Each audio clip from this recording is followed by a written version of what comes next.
Aku hidup bererti, menikmati damai abadi. Malaysia kehilangan seorang tokoh besar, seorang pemimpin berjiwa rakyat, negarawan berwibawa dan insan berakhlak tinggi. Tun Abdullah Ahmad Badawi, mantan Perdana Menteri Malaysia kelima, telah kembali ke rahmatullah.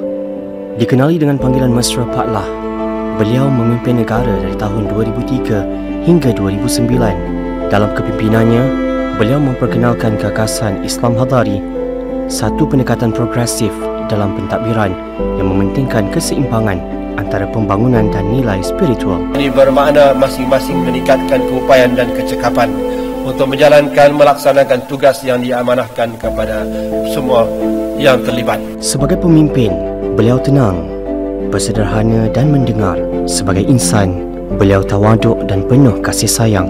Beliau tidak hanya memimpin negara tetapi juga membimbing jiwa rakyat.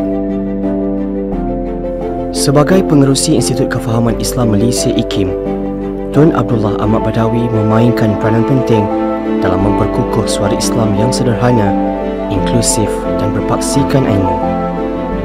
Gagasan Islam Hadari yang diperkenalkan beliau bukan sahaja membentuk pendekatan pentadbiran negara, malah memperkasa peranan IKIM sebagai institusi yang memperjelaskan nilai kesederhanaan Islam melalui forum, seminar dan penerbitan ilmiah. Di bawah kepimpinan beliau, IKIM menjadi wadah strategik untuk dialog antara agama, pembangunan insan serta pengukuhan prinsip keadilan, ilmu dan pemikiran yang membina.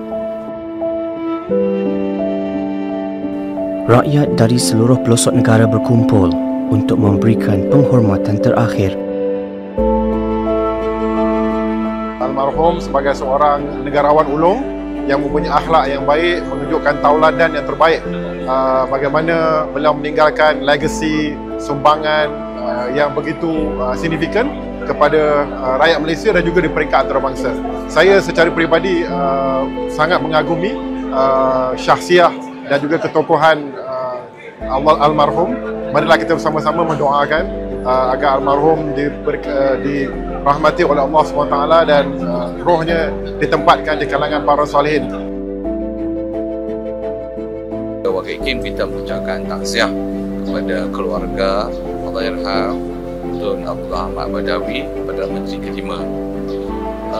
Allahyarham Tun adalah merupakan pengerusi yang kedua yang dilantik oleh Almarhum Perdana Menteri pada masa itu, dan dalam masa yang sama Allahyarham juga pada masa itu adalah pengerusi IAIS Malaysia, di mana pada masa itu saya berkhidmat. Jadi apa yang kami dapati bahawa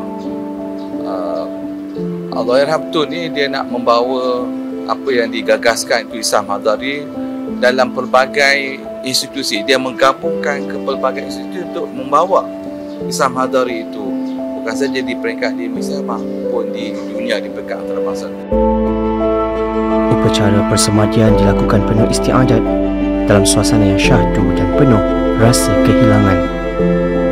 Doa mengiringi setiap langkah, air mata tumpah sebagai tanda cinta dan penghargaan.